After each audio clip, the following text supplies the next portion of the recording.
edge of your own being.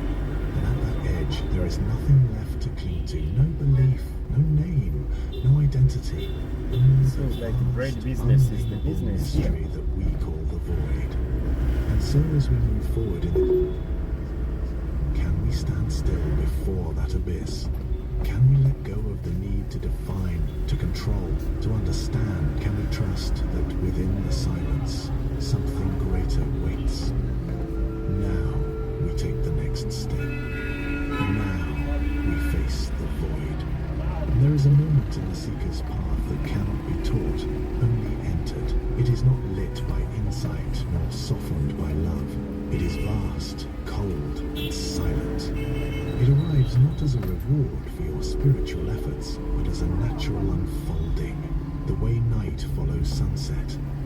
This is the void. Not a metaphor, not a crisis, but a living encounter with the raw, borderless silence that lies beneath all things. Seated also having a conversation for the first time. After the peeling away of masks in solitude, something begins to press in on the edges of your awareness.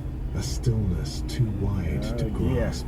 A space also have their duania where they sit. The boys sit the other way and the women sit wherever they choose to sit or stay at home. Wow. And it is terrifying, what a way to because go. everything you thought you were begins to loosen. The mind panics.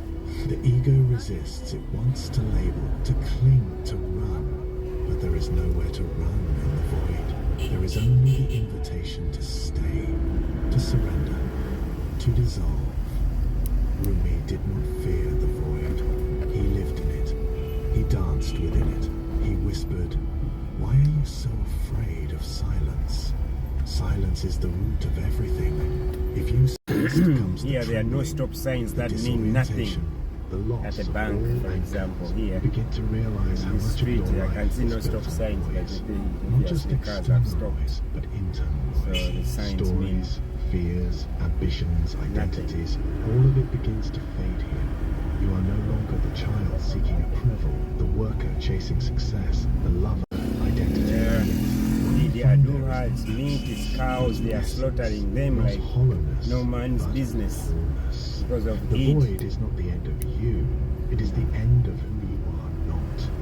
There is a silence that heals not by speaking, but by holding. Yay! It holds all your contradictions. It holds your shame and your beauty, your strength and your sorrow. Yeah, when you say good morning in English, they're like, what? It does not Where are you judge. from? It simply So absorbs. it's a good thing. It reflects back, not your image, but your being. And for the first time, you begin to feel what has always been there. An unmovable, unchangeable awareness that is untouched by time or story. This awareness is not personal. It does not belong to you. It is not yours, it is you. And once you've touched that silence, once you've been held by it, you know something that cannot be forgotten.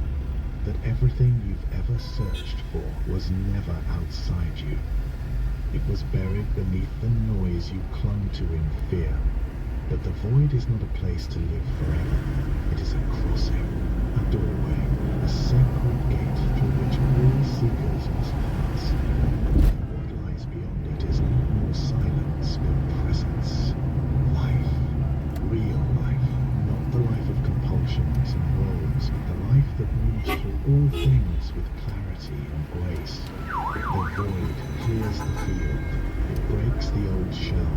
And from that brokenness, something new begins to stir, not as an